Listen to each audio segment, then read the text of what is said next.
ఇబ్బంది పెట్టినంత మాత్రాన, వేధించినంత మాత్రాన ప్రజల తరపున ప్రశ్నించడం బంద్ చేస్తామనుకుంటే అది కాంగ్రెస్ ప్రభుత్వం యొక్క అవివేకం, అజ్ఞానం అవుతుంది తప్ప ఇంకోటి కానే కాదు. పెద్దలు కేసీఆర్ గారిని, పెద్దలు హరీష్ రావు గారిని కాళేశ్వరం కమిషన్ ముందు కూర్చోబెట్టి మీరు పైశాచికానందం పొందొచ్చు. ఇవాళ ఏసీబీ ముందుకి విచారణకు పిలిపించి కొంత మానసికంగా రాక్షసానందం పొందుతూ ఉండవచ్చు, అవసరమైతే అరెస్ట్ కూడా చేస్తారు కావచ్చు. కానీ ఒకటి పక్క, తెలంగాణ కోసం గతంలోనే జైలుకు పోయి వచ్చిన వాళ్ళం.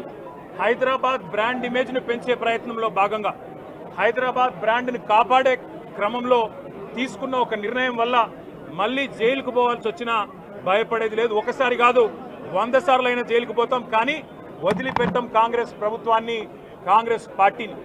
మీరిచ్చిన 420 హామీలు, మీరిచ్చిన దొంగ 6 గ్యారంటీలు, మీరిచ్చిన డిక్లరేషన్లు, ఇవాళ మీరు లోకల్ బాడీ ఎన్నికలకు సిద్ధమవుతా ఉన్నారని చెప్పి వార్తలు వస్తూ ఉన్నాయి. రేవంత్ రెడ్డి గారు నిన్ను మొత్తం రాష్ట్రంలోని బీసీ వర్గాల ప్రజలందరూ గమనిస్తున్నారు.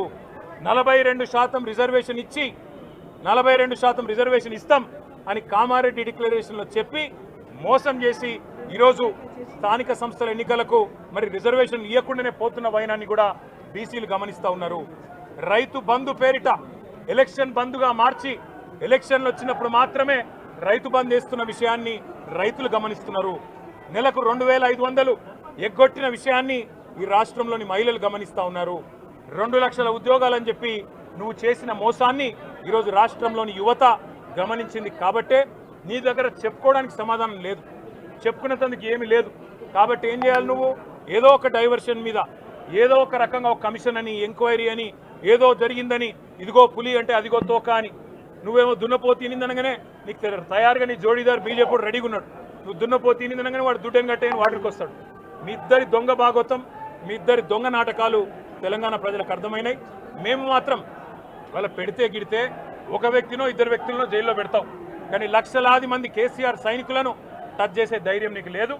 తెలంగాణ ప్రజలకు రక్షణ కవచంలాగా ఆనాడు ఉన్నది టీఆర్ఎస్ఏ, ఈరోజు ఉండేది బీఆర్ఎస్ఏ, రేపటికి కూడా స్వీయ రాజకీయ అస్తిత్వమే శ్రీరామ రక్ష అనే విధంగా ముందుకు పోతాం.